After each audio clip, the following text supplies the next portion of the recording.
In the quiet river town where time seemed to move more slowly, the church was more than a place of worship. It was a witness.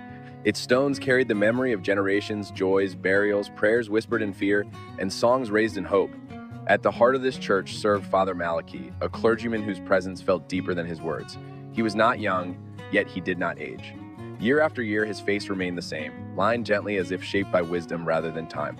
He walked barefoot most mornings, greeting the dawn before others stirred, tracing symbols in the dust with his staff, then erasing them with his heel. The villagers noticed these habits but never questioned them.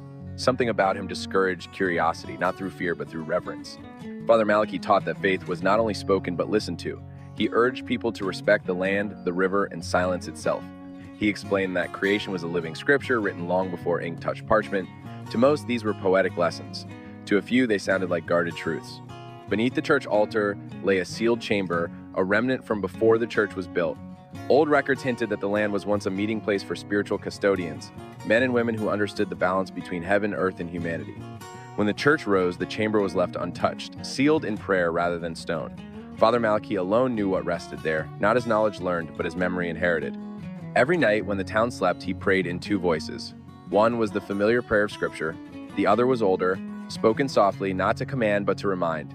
He believed his role was not to control power, but to guard it, ensuring it was used only when harmony was broken. When the drought came, it was not merely the absence of rain. Animals wandered restlessly, dreams grew heavy with unease, and the river stones cracked like old bones.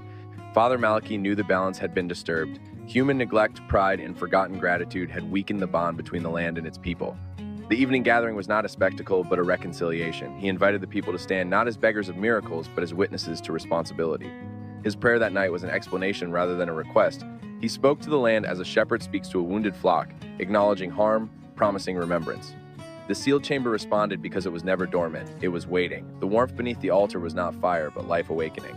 The rain that followed was not forced, but released, a natural answer to restored balance. When Father Malachi disappeared, it was not abandonment. His task was complete. Guardians, as the old traditions taught, do not linger beyond their purpose. The staff he left behind was not a relic, but a sign that protection remained even without a visible keeper. From then on, the townspeople changed. They listened more closely, prayed more humbly, and treated the land with care. Elders taught children that faith had roots deeper than walls, and that some clergymen are not only servants of God, but bridges between worlds. And when the bell rang by itself at dusk, the people no longer feared it. They understood it as a reminder that the sacred still watched quietly, waiting only for respect, balance, and remembrance.